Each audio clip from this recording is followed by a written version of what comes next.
This is Empire Sports Alliance, Unfiltered. No fluff, no filters, just the real side of sports. We're talking athletes, coaches, agents, doctors, executives, the people behind the scenes who actually move the needle. From building careers to surviving the grind to winning off the field. This is where real conversations collide.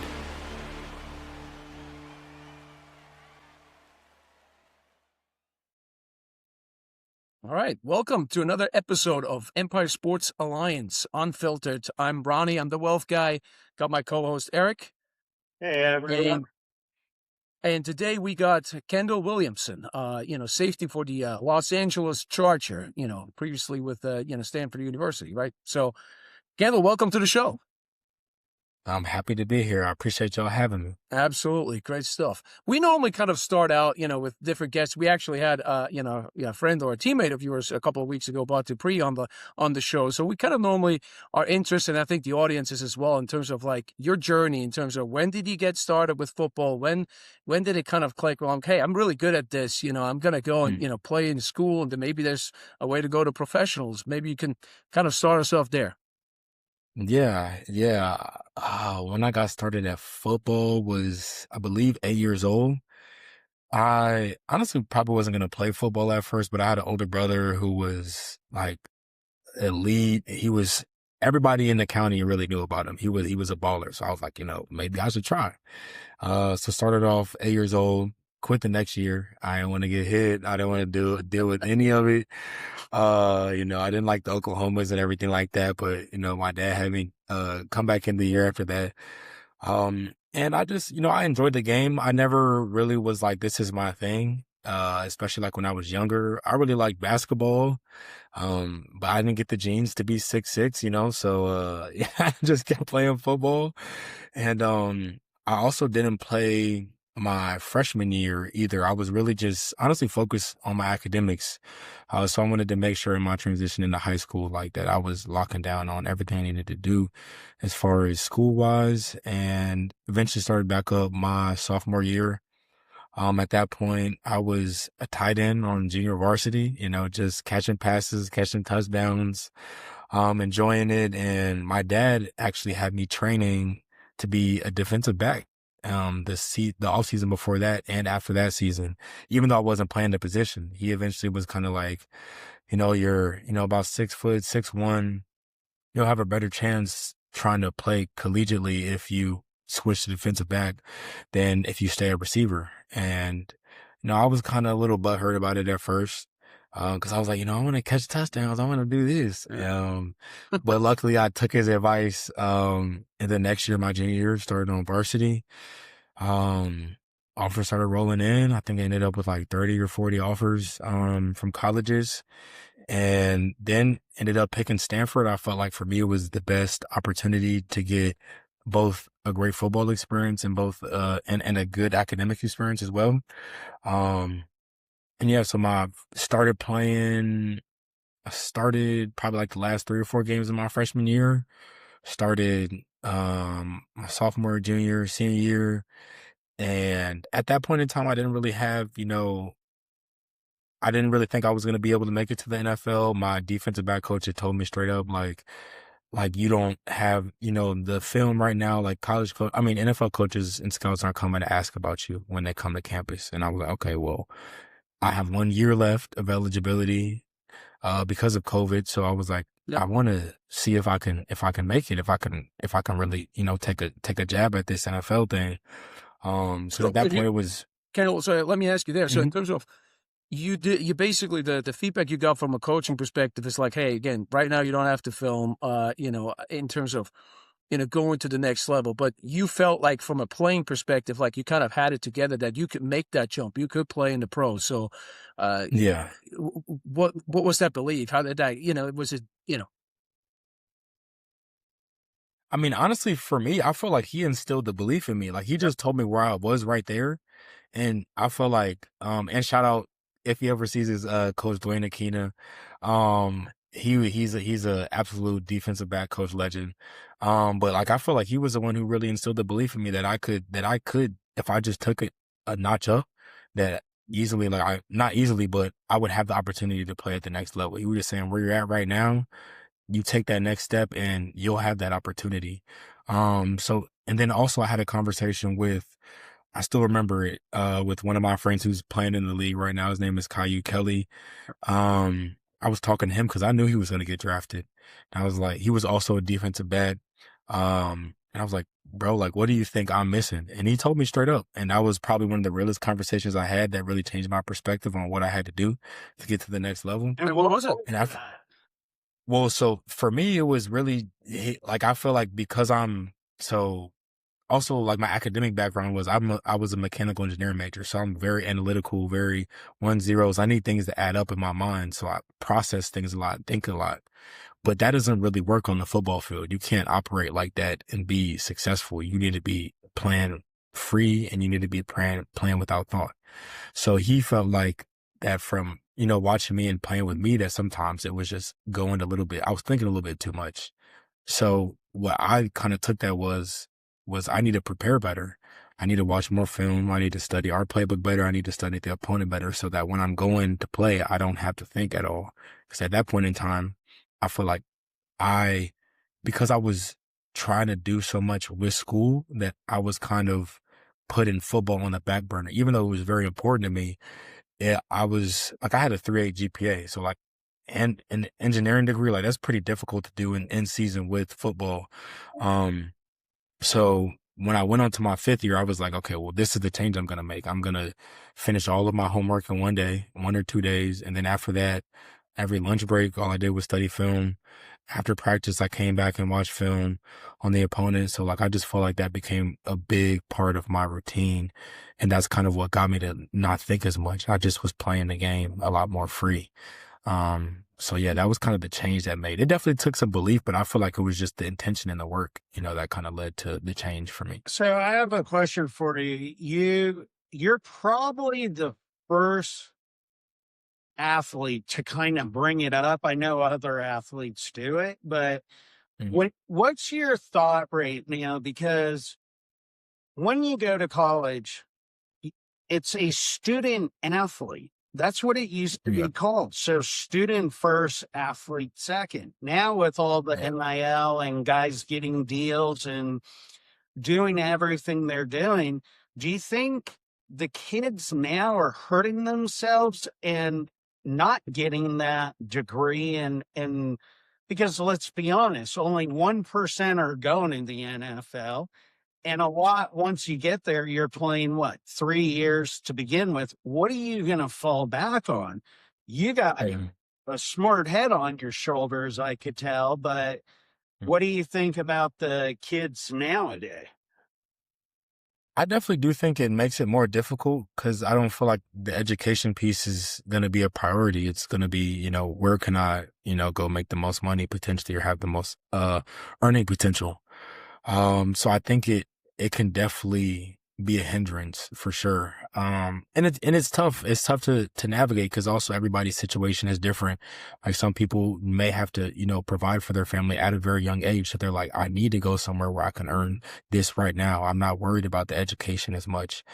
And I think it also does hurt as far as maybe an alumni base.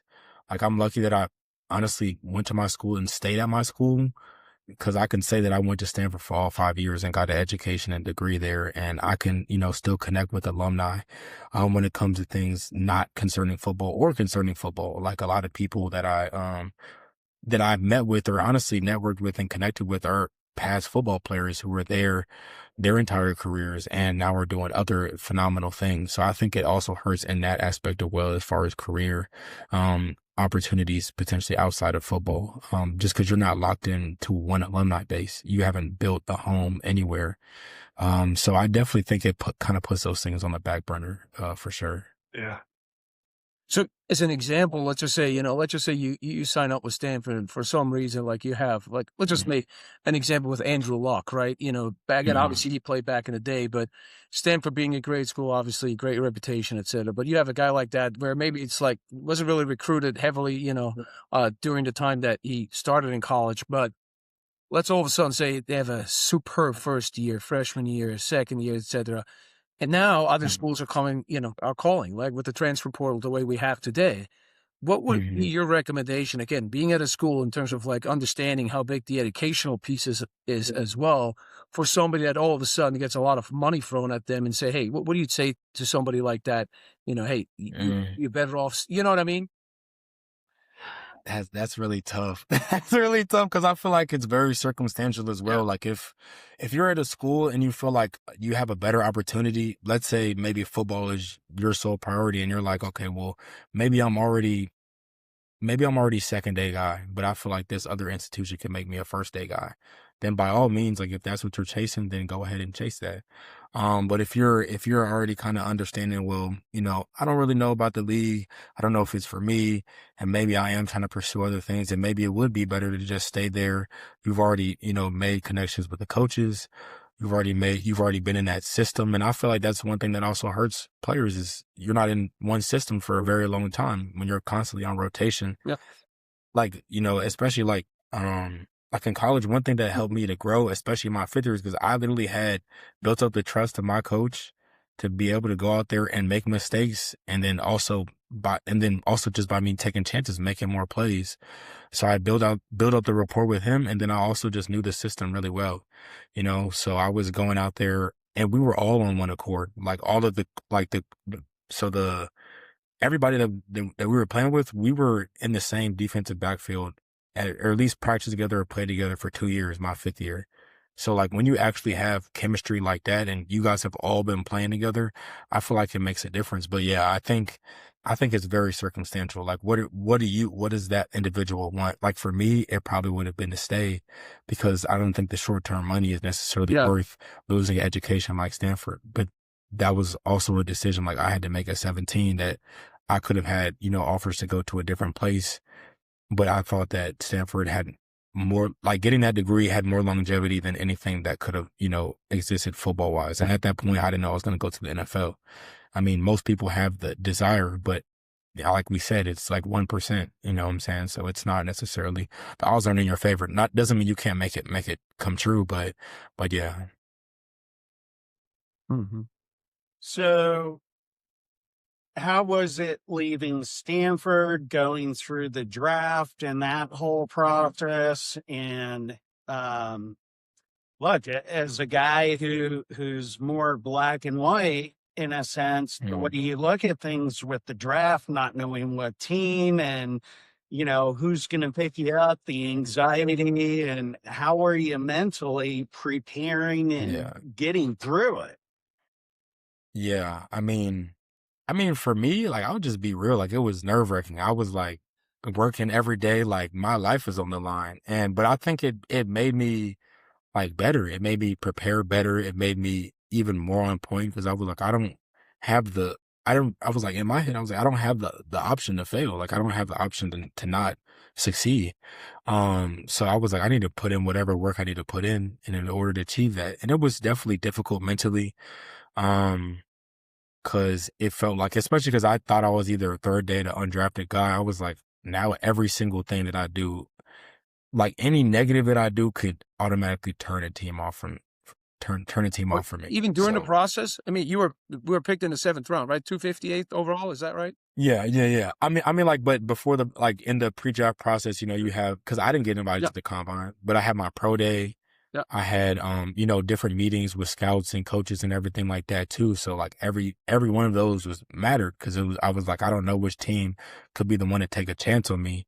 And if it does come down to the sixth, seventh round, like I would want a team to be like, okay, I remember I had this meeting with this guy, or remember this dude at his pro day, and this is the reason that I'm gonna pick him over somebody else. So like, but I just knew that everything was it mattered. It was crucial. Like it was in my head. It was it was win or lose. But and it's difficult mentally. But I feel like when you kind of have your back against the ropes, it makes you like you're better for it. I feel like I was better for it at the end of the day. Yeah. Well, not only that, but I mean, I would assume it's a humbling experience because Yeah. you want confidence, but you don't want to be arrogant and cocky at the same time. Hmm. And it's kind of like, okay, yeah, you know what? I got beat out by a couple other guys and this and that. So I need to work harder. How did you Mhm. turn that to use it as a strength for yourself to push yourself and get there and do what you're doing now? Yeah, I feel like do you mean like so do you mean like still before the draft or like or after the draft? Kind of both. I mean, even Yeah. going through the draft, recognizing, Mhm. okay, I'm not getting picked up as high as I Mhm. wanted. So I'm going to get picked up. I know it in my mind, basically. But Mhm.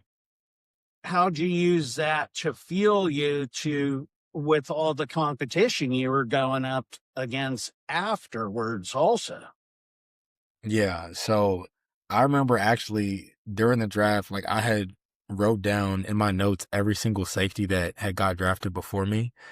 And I was just like, I just had it on my mind for a while. So it was something I would look at every now and again just to remind me, like in that whole like my whole rookie season that, these were the people that were picked ahead of me and I'm gonna find some way, somehow, to beat them out in my own way. And I'll be honest, I eventually deleted that list because I felt like sometimes the focus was way more on them than it was on me. And I was like, at the end of the day, like, I think you are your biggest competition. I was my biggest competition. It wasn't about anybody else but me. And it wasn't about anybody else, like any other team but the one that I was on. So me putting my focus on that, I feel like it was just energy put in the wrong places. But at the end of the day, I feel like what it made me do was work 10 times harder. I felt like I had something to prove all the time. And I felt like, I mean, obviously to my team and to myself as well. And like they say, like every day is is an interview. And that's true, especially when you're in a situation like I was, being in like a later round guy and then being on practice squad and everything like that. Like every day is an interview. You got to show up every single day. So I feel like it really put it in my head. It was like, this is how I operate. This is how I have to move. And, um, it just motivated me. I was just like, at the end of the day, I think what I really want to do is just be excellent at whatever I do. So if I'm not there yet, then like I'm gonna get there. That's kind of just where my head was at. And whether it's today, in 1 week, in 1 month, in 1 year, in a decade, like that was just kind of my mindset of like it may take time. I don't know about what time it'll be. It'll be on God's timing, but it just had that picture in my head of this. It's gonna happen for sure. And how was your brain? How did it go from numbers, like you said, at Stanford? Once you got in the NFL, how did that playbook change and watching films and preparing for a game? How much carried over and how much was like, all right, I got a whole bunch of new stuff to learn. And Mhm. how'd you make that work? I think some of the skills like time management were transferable, but I think the way that I watched film was very different, to be honest. Like From college to the NFL, you're saying? yeah, Gotcha. very different. Like it's just that there's so much more detail in a college defense, I mean, in the NFL defense than there is in a college defense. Like I don't want to say, in a way it is night and day. Like there's so many more plays, there's so much more to memorize, and then there's the offenses do way crazier things. So like I just had to take it up and I'm truthfully like I'm going into my fourth year and I'm still learning how to watch film better, other things to look for, other things to, to take notice of, what's worth remembering and what isn't, like you can't, well, I don't want to say can't, I don't want to limit anybody because also people have different ways of learning and also retaining information, but trying to remember 1,000 different things about an offense is not as helpful as remembering, 10 things that they do all the time,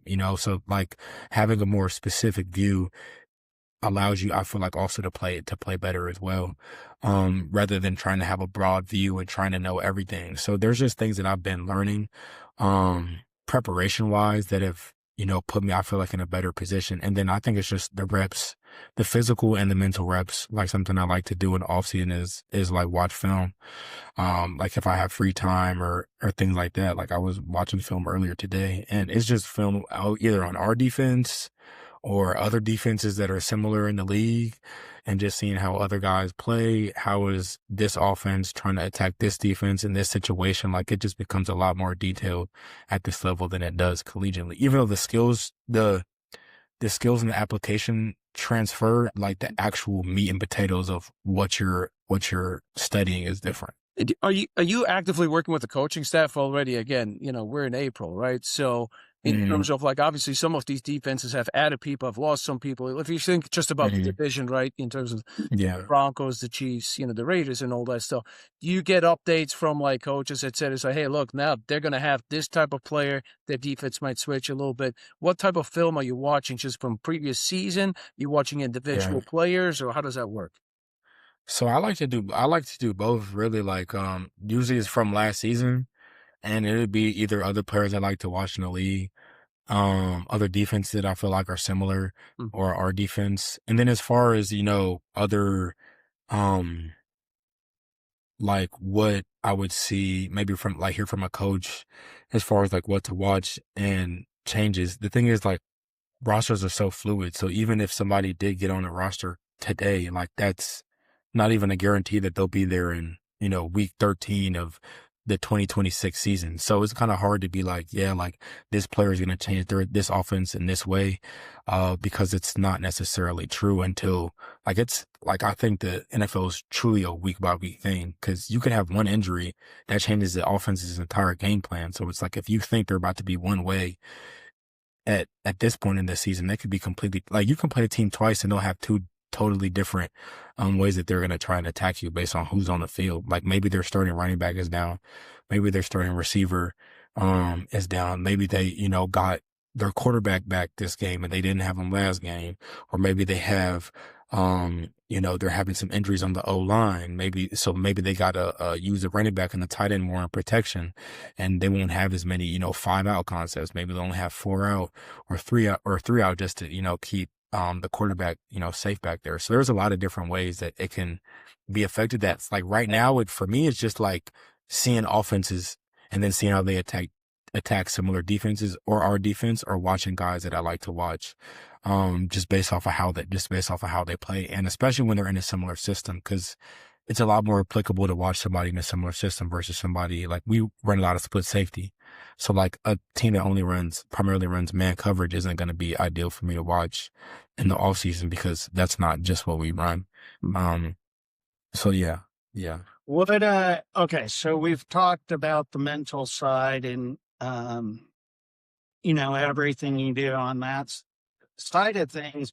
What about the physical side? What are you doing? I mean, my world is preventative, and I say prehab. So I take care of guys to prevent them from getting injured. And then obviously, if you get injured, how do we accelerate the healing? But besides, forget working out and that kind of stuff, what else are you doing for your body and treating it like a Ferrari versus a Toyota or something?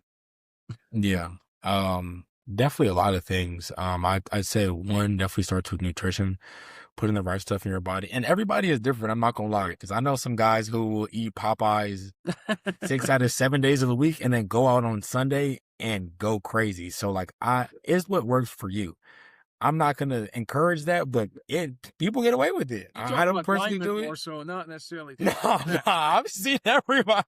I've seen people in a lot of different positions do that. But like I said, like, that's why I think people. It's very. I think all the percentages matter. So if you get 1% better, and I mean, if you put attention to something that gets you 1% better, then I'm gonna take the opportunity, because kind of like I said in my mindset, like, I need to take every single percent I get and milk everything that I can out of myself. But yeah, so I'd say nutrition is definitely one thing. Getting the right amount of protein, getting it. Like, I try to not eat things that are too fatty. I definitely have my cheats. Don't get me wrong. Like, I definitely cheat, and I'm honestly kind of blessed because I have pretty good genetics. I'm pretty lean. So honestly, even if I were to eat bad for a week, I would burn it off. be able to drop the weight. What's your favorite cheat? Popeyes is probably one, to be honest. So I you were love talking about Popeyes, and yourself, weren't you? I mean, once a week I'll say Okay. Popeye for sure. I like Popeyes a lot. I like Five Guys, burgers and fries. Um, I know we're in California, so I'm supposed to put respect on In-N-Out. In-N-Out is cool, but I think Five Guys is better. That's just my opinion. We're all entitled to our opinions, but yeah. I think nutrition is one. For me, something that I'm definitely trying to do a lot more is work on my mobility and active range of motion. So a lot of that is there's different exercises that can get into it, but like I think, having and core strength as well. I mean, I know that's kind of into the lifting, but I think those things kind of go hand in hand sometimes just with rotation. I mean, a lot of football is, but especially like as defensive backs, we rotate all the time. A lot of our movements are based in rotation, either how we get out of breaks or engage with blockers or anything. Like it's all rotation and using Well, our core. So that's something it's also a multi-plane position. oh yeah, for sure. And the problem For is sure. a lot of guys, like you take a lineman and they're doing squats and lunges. And then Yeah. you got to look at things, you got to think outside the box. So I think your mind would understand this if you're on the line and you're squatting down and you need to come up to block someone, but when you're not playing, you're sitting playing video games the whole time, you're making the hip flexors so freaking tight. Yeah. And then they go and do lunges, kettlebell swings, squats, and you're contracting that even more. So it's harder to get up. Where your position, yeah, you got to work on multi-plane, quick direction turn, all that kind of stuff. I do a ton of work with like BFR and different exercises and Yeah. PMF to Yeah. stimulate the hips and the shoulders. But yeah, it's a big thing. No, it's major. And I think also kind of to your point, like it's knowing like your body specifically. So we do like some strength and mobility testing. Like there's a bunch of different things that they'll test, external rotation, internal rotation, or neck strength. Like it's a lot of different factors that they test. So we know where we're weak at. So for me, a lot of it is mobility wise is quads, my quads and hip flexors, and then also like my external rotators. So like that's something that I'm also actively trying to release and stretch. All right, I'll come out there and take care of that. Yeah, for sure. How often do you guys work out? Like how often do you guys hit the gym during like, again, the off season, like now, but then even like during like actual, the playing time, the actual regular season? Yeah. Well, I mean, right now we're working out 5 times a week. Then I also do like other things outside of that, like Pilates, yoga, other training and stuff like that. Oh yeah. And when it comes down to OCAs, that's gonna be 4 times a week. And then season, when it comes to like actual strength training, it's a little bit different because we're in season. They're not pushing us like they would be during OCAs. It's a very different type of training where it's more about, it's more about maintenance than like I'm trying to push and, get my squat to, for whatever. Like, yeah, exactly. Yeah. So those are kind of the focuses of like, we're maintaining strength. We're working on the little muscles, that also help bolster everything else up. And then like you said, recovery. I think recovery is major even now, but I mean, especially in season. Like, so as far as like things I do recovery wise, like massages, I do acupuncture. We have a really nice facility. I'm not gonna lie. So like we got, red light bed, we got BFR. I do a lot of BFR recovery. We do like hyperbaric and neurological stuff to reset and recharge the cells, and all that kind of technology, or not as much. So we don't have it here. I remember when I was in Buffalo though, they had like a hyperbaric chamber and I would use it there. But since we don't have it here, I really haven't been using it, but I think it was good, like for when I did use it, but I primarily would just use the stuff that we have, like available at our facility. Yeah. So from a safety specific from a position, what's the most important body part, if there is one? I know they're all important to train. Is it like you have to squat a lot?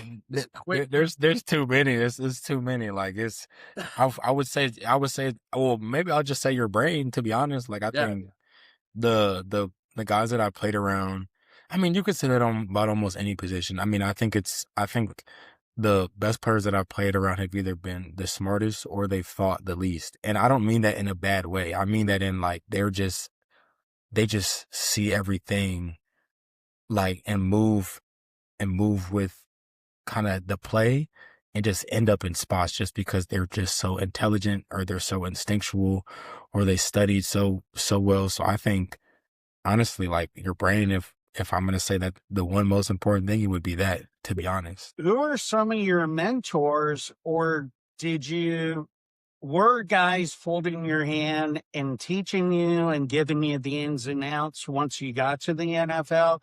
Or was it you just putting in the time and knowing how you study, doing more of the work on yourself?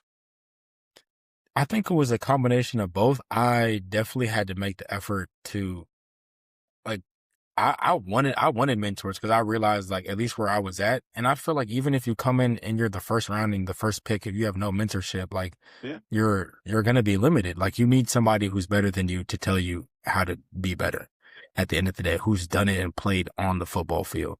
So like I had guys at every place that I've been. Um, I'd say one main one for me when I was in Chicago was Jalen Johnson. I literally would be outside training with him on Fridays. Like he was one of the dudes who showed me how to work. Like this is how to work. And he's all pro. He's second contract. Like he's been doing his thing, and hooping. But he was one guy who was big for me when I was in Buffalo. Taron Johnson, and Kyrie Elam. Those are two guys. Kyrie wasn't. I think he may have been my age or a year above. I forget. But yeah, Taron had been in the league for a while. All pro as well. I think third contract, so he's got plenty of experience as well. And then guys here, like you've got a lot of vets, to be honest. Elijah Molden, great dude. Tony Jefferson, great dude.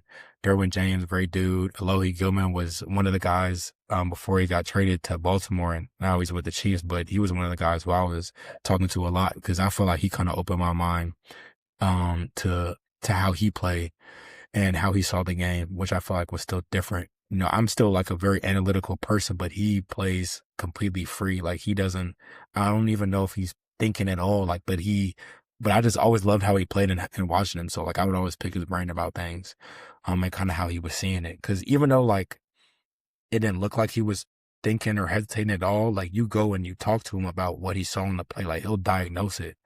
He'll diagnose it like he was, studying it to a T. Like it was really interesting how he was able to, and like analyze so quickly, to the point where there was no hesitation in his movements and it was just full trust. So like I've had honestly a lot of guys, especially with the Chargers, a lot of guys who have played a lot of ball who have been helpful anytime that I've asked. Okay. Well, I'd love to hear a little bit more about your stories in terms of with the Chargers and the league and all that stuff. If you guys don't mind, let's step away for a quick break. We call it the, unfiltered wacky stats, and we shall be right back. All right. We're here with our wacky stats, and we're going to stick with safeties and the NFL. So, Ronnie, the wrong way pick six king. Ed Reed once returned an interception 108 yards. For those of you that don't know, the football field is 100 yards. So it's the longest in NFL history. So basically, he ran the entire field and then kept going like he forgot where he parked. There you go. Well, this is something, listen to this, Eric, not something that necessarily we have to worry about, but hair power tackles, right? So Troy Polamalu, his hair was so famous that Head and Shoulders insured it for $1 million, which technically makes him the most valuable hair-based defensive weapon in NFL history. Yeah, I turned down my deal with them. All right, so Deion Sanders. He wasn't technically a safety most of his career, But when he played deep safety, QBs threw so little to his side of the field that he actually got lonely. And ultimately was like, oh, I'm just out here vibing stat. So here's another one. Like basically, it's the human GPS. Brian Dawkins, right? Played for the Eagles. Recorded games with 10 plus tackles, a sack, and an interception. So basically, the equivalent of basically doing everybody else's job on the field. So, which was quite amazing. So that concludes our wacky stats. We're going back to our guest now. Thank you. Well, we're back from our unfiltered wacky stats. Kendall, Eric. Kendall, just want to kind of continue a little bit more about the stories. Obviously, you talked about the mentorship that you received, especially with the Chargers, but all other organizations as well, which I think is great. It seems like these guys just took it upon themselves in terms of having conversations and just taking you in, right? Mm-hmm. Yeah. So now let's talk a little bit about the opposition you're facing. Obviously you have a division. They have, a couple pretty strong tight ends there with Kelsey and Bowers over with the Raiders, etc. So who is like a tough offensive player for you to play against that you feel like? Oh man. I mean, there's so many, I get it, but Yeah. I mean, I'm trying to think because there was only a couple of games I played actual safety. Like most of my snaps were on special teams. But one, I would say at least like game planning for and everything like that was definitely like the Chiefs game. I think that was just big also just because of how historically things had gone and how they had been division leaders. yeah. I would say also the Broncos. Man, I say everybody's good. It's kind of hard to pick one. I mean, I did end up playing a little bit, like a good bit, like in our last game versus the Broncos. We didn't end up winning that game, but yeah, I mean, Bo Nix definitely did his thing. I feel like he operates that offense really well. So like a lot of kudos to them and the success that they had last year for sure. Is there one quarterback where you're like, all right, I want to intercept this guy? Oh man. It would have been Tom Brady. He was still playing, I swear. My brother grew up and he was like a huge Patriots fan. From Atlanta, so like that Patriots fan? Explain. Yeah. I mean, I wasn't an Atlanta fan either. Am I gonna lie? It was kind of growing up it was the Ravens because I was watching Ed Reed, Ray Lewis. Like those are my first football number was 52. Like I was trying to be a little Ray Lewis, but yeah, that probably would have been one. I feel like now.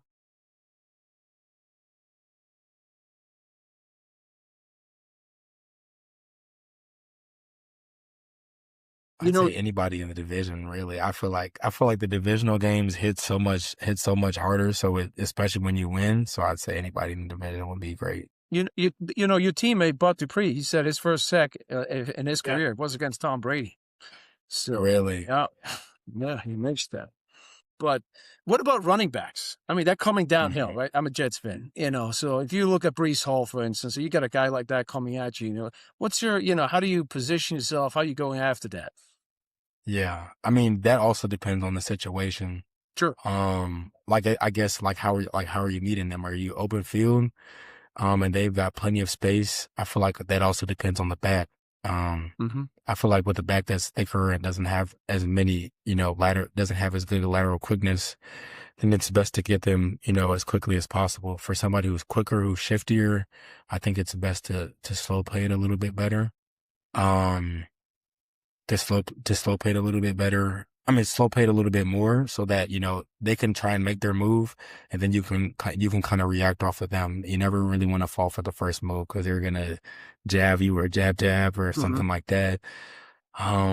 With a guy who's like really speedy, I would say it's just about getting to them because you don't want them to get into open field because they're going to be able to outrun you, like guys who are running 4.3s or things like, or 4.2s, things like that. Like that's a guy who you want to get on as quickly as possible. I feel like then when it comes to being in the hole, at the end of the day, like again, a big back, I feel like bigger backs, you just want to get on them. You want to get on them quicker. You don't want them to be able to get downhill on you and then just be able to, run you over. So I feel like getting on them quick, try to initiate the contact as well.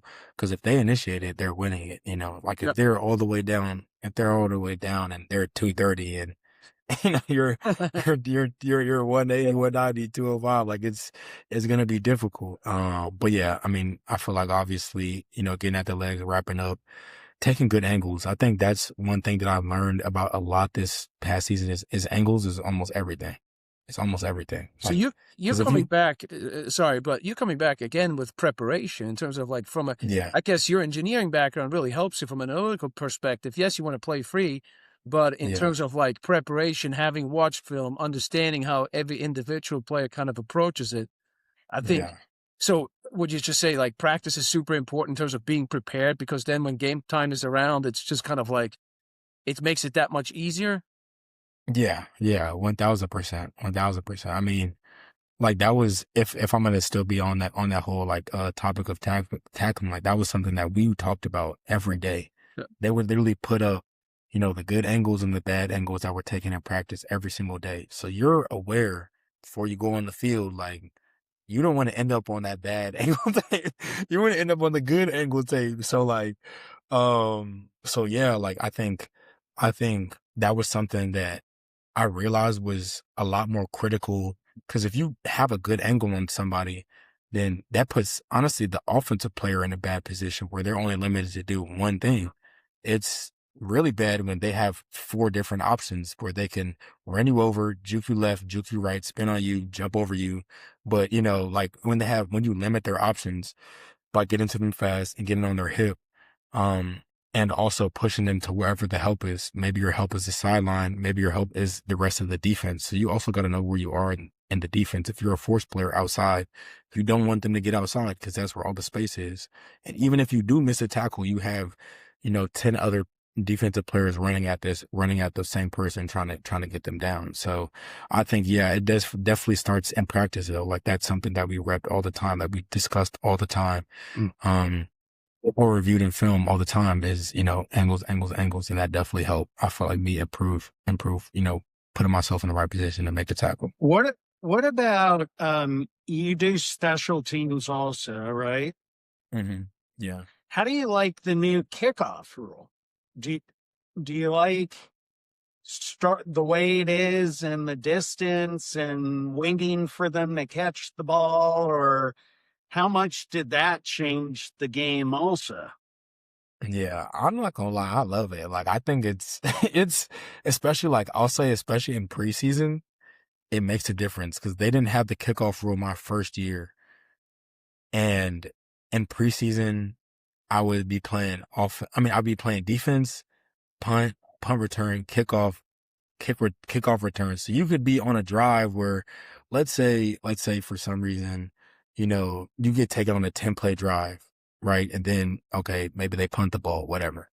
You're on punt return, you got to run 30, 40 yards.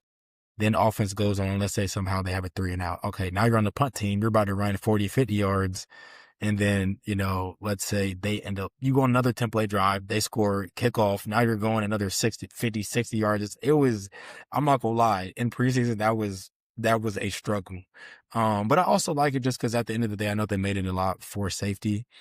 And it puts players in a less compromised position for sure. I mean, obviously speed is still built up, but I mean, I feel like for a kickoff return player, if you're dropping back 20 yards, you got somebody running full speed at you, especially for me, I'm 205, 210. They got guys running down on kickoff. They're 250. It's a lot different taking that blow 5 yards away versus taking that blow 20 yards away. Like that's completely different, What's the and hardest as a hit you've had? since I've been in the league. Yeah. Oh You man. get your bell rung, basically. And you're like, what the F just happened to me? No, for sure. Well, okay, this one wasn't really like bell rung necessarily, but it was in preseason. Wait, actually, I want to think about like an actual bell rung type of time because I know I've got my bell rung for sure. Um, I do remember another time in preseason where I was playing and like there was this old lineman who just like blindsided me. Like the play was over pretty much. Like I wasn't even near the play, so like I'm just like running and he just lifted me and I'm like, yo, like that's crazy. Was that a flat? No, no, no. Because I think it was legal, but like, I wasn't. It was on me. My head wasn't on the swivel. Your head got to be on the swivel. But I was just so far away from the play that I was like, "There's no way that this actually just happened." So got to pay better attention. But that was definitely one time. I think that was in my second year, if I'm not mistaken. But I remember I had one in my first year where I just got absolutely trucked by the punt returner, and I was like, "Oh my gosh!" Like. And I was just exhausted. That was one of the games that I was like, I'm playing like nonstop. Like, I think I got like 70 or 80 snaps in that game, and like, I'm not even, and most of it is in the second half because I didn't play on defense till like the second quarter or so like, it's really compact into like, it's not like I'm 80 plays over, the span of a full game. Like I'm playing probably 60% of the game. And I'm playing 80 plays in that. Like, that's like 70, 80 plays. Like, that's a lot. Like, it adds up quick. And yeah, he just ran me over. I was like, dang. I mean, I got a tackle, but I was like, dang, like, that was bad. You ever go up after the game? Hey, Pam, nice hit. No. I'm trying to think. Nah, probably not. I mean, I feel like they know it might be like post play or after. I mean, there's always that level of respect. I probably have at some point in time. But yeah, I mean, I feel like there's always been that level of respect. Like, it depends on the player that you're going up against, but when, you put somebody on your highlight and they know when they put you on theirs, it's just part of the game. Well, that note, though, the mental aspect of the game, and with mental, I mean the trash talking aspect of the game. Yeah. You a big trash talker? Honestly, me, no, not me. I just be going out there. I will say I had 1 year, and it was in college that I was actually trash talking, and it You were was like yapping it up. yeah, I was yap. Oh my gosh, so in my 5th year, we had got a transfer. Shout out to him if he ever ends up watching. His name is Pat Fields from Oklahoma, one of the most intelligent dudes I know. He came from OU, and it was me and him playing safety, and he talked more trash than anybody I had ever played with. And for some reason, it brought it out of me. And I started doing the same thing. We were both just talking smack all the time. But since then, like, I really haven't, like, some people have talked trash to me, but I really I don't even talk back. I'm not gonna lie. Like, it's a lot of energy to be talking. Like, I'm already be tired. Like, I don't want to expend that energy on that. Like, if I'm yeah, like I'd rather just, hit you or something like that. I don't even gotta talk about it. But yeah. Well, go ahead, Eric. I was going to say, so there are all these great sport movies out there. What do you use as inspiration and say, oh, I love that story? Is it Invincible? Is it, Remember the Titans? Is it Rocky? Is it The Sandlot? Whatever. Yeah, I think Remember the Titans is ingrained in my brain. Like, there's just certain lines and things like that where I'm like, I'll never forget this. And I just love Denzel Washington. He's probably my favorite, if not my favorite actor, one of my favorite actors. Easily top 3 for me. So, like, Funny you say that. I just flew home from Indianapolis for the Final Four, and I watched Remember the Titans on the plane. Really? Like, all right, that's it. I'm going to watch it. Yeah, that's a legendary movie. I had it on, what was it, DVD? I had it on DVD, back in the day for everything. You had a DVD? I guess so. I mean, we got VHS, so I don't know if you know what that is. I know what it is. I didn't have a VHS though. I did have DVD though. I remember that one for sure. Gotta, use a little cloth to get the scratches off and everything like that. I try to blow on it, off. Yeah. So, selfish question kind of, obviously I'm on the wealth business side of things. So business and football, Kendall, like, navigating contracts, agents, financial decisions, that kind of stuff. Can you tell us a Mhm. little bit in terms of your experience on that end? Is it overwhelming? Do Yeah, you have a good, group of people that, I always believe it's good to have a circle of, people around you that, again, just give you the right advice and stuff. So what's been your experience?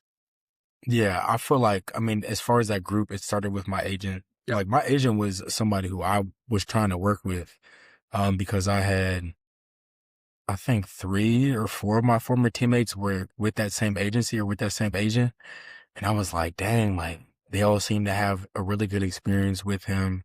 One of them literally was about to go with no agent. And then he talked to my agent Yep. before his drafting and then ended up going with them. So I was like, that was somebody that I really wanted to work with.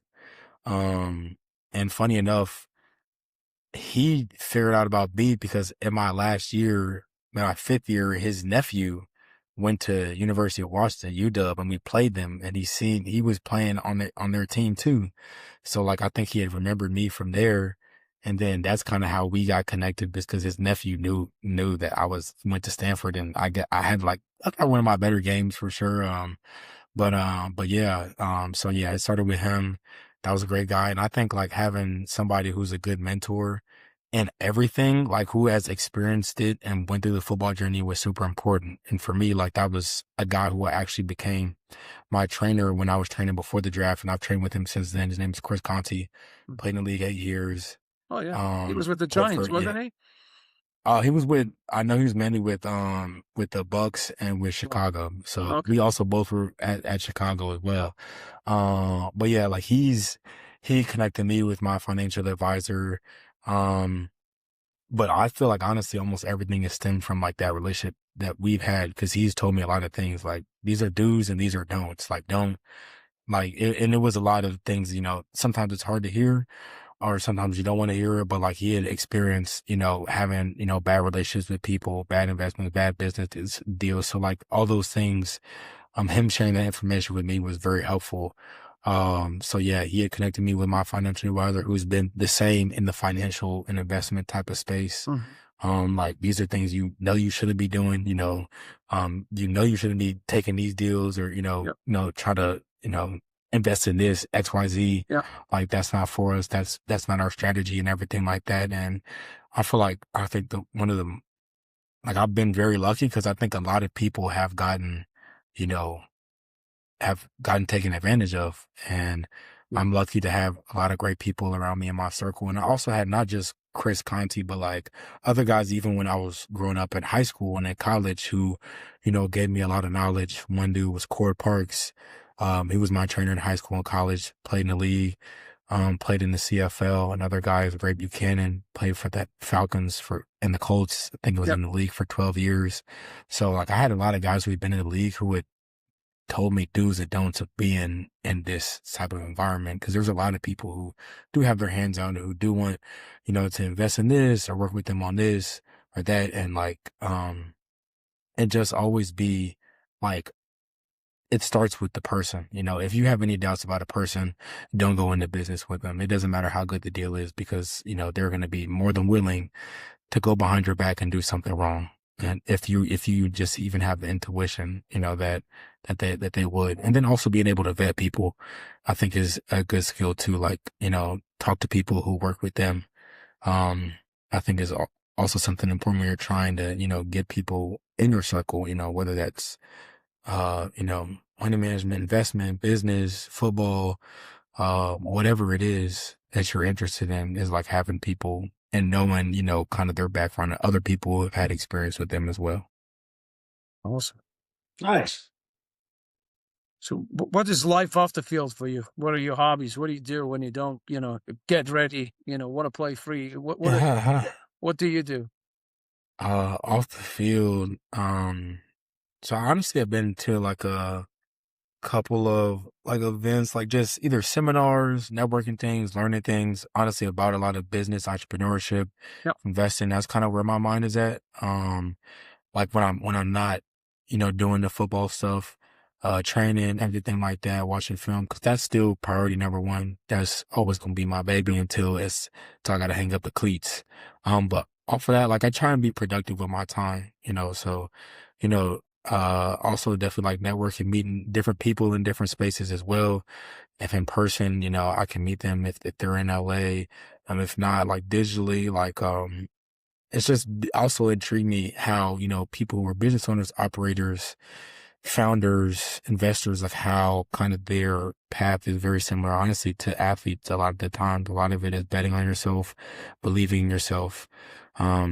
And it's a lot of sleepless nights from what I've heard on both sides of the ball. So, so yeah, like I think we also relate really well. So, certain conversations I can have with them about their journeys, and, their lifestyle and how it was getting started, or when they were in the thick of it, or when they were, on their incline or a decline. Like I can relate to a lot of those things. So a lot of those conversations are very informative for me, either to learn lessons for what I'm doing now or whatever I do after, or during that isn't football. So that's definitely one big thing.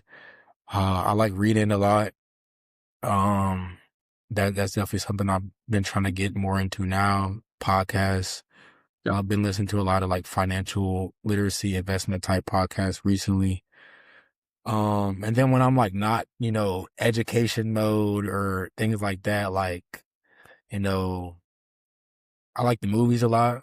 I like going to the movies, to be honest. I like it more than just staying at home, nothing like a nice bowl of buttery popcorn and seeing a big theater. I need to go to there's this thing called like Cosmo or something like that that has like the huge screen. I need to go to that, honestly. Where you guys play, yeah.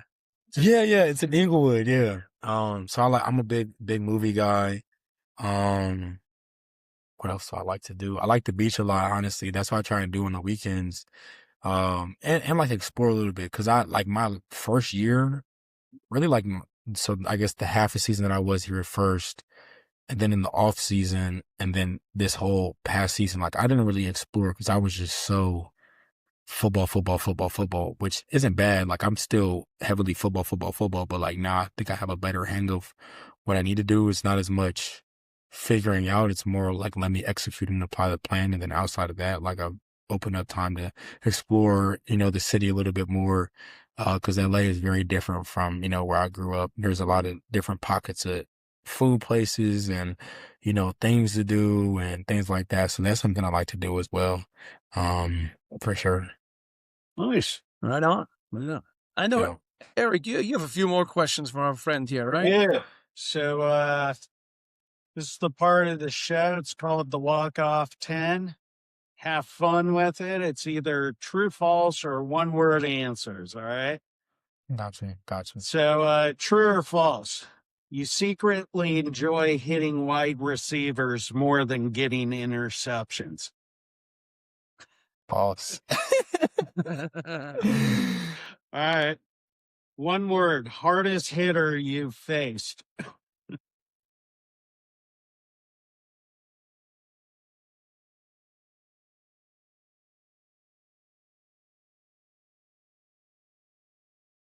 Wait, could I play with them too on my team, or I have to play against them? I have to play against them. However you want to answer it.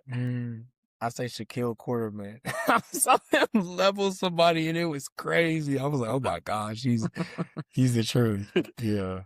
All right. True or false? You've celebrated an interception before realizing there was a flag.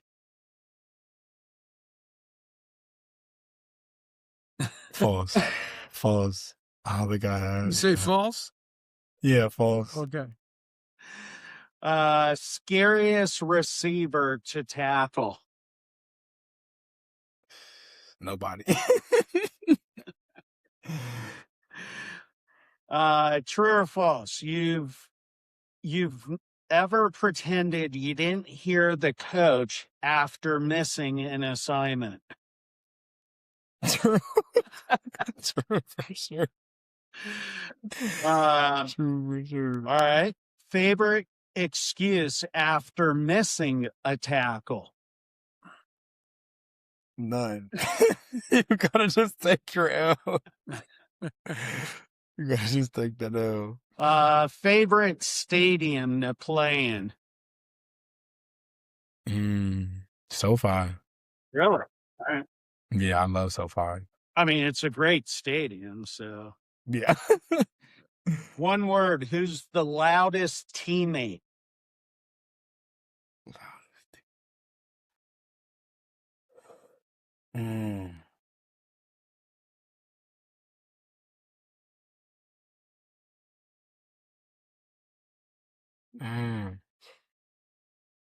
That like I've ever had or like right now? However you want to answer.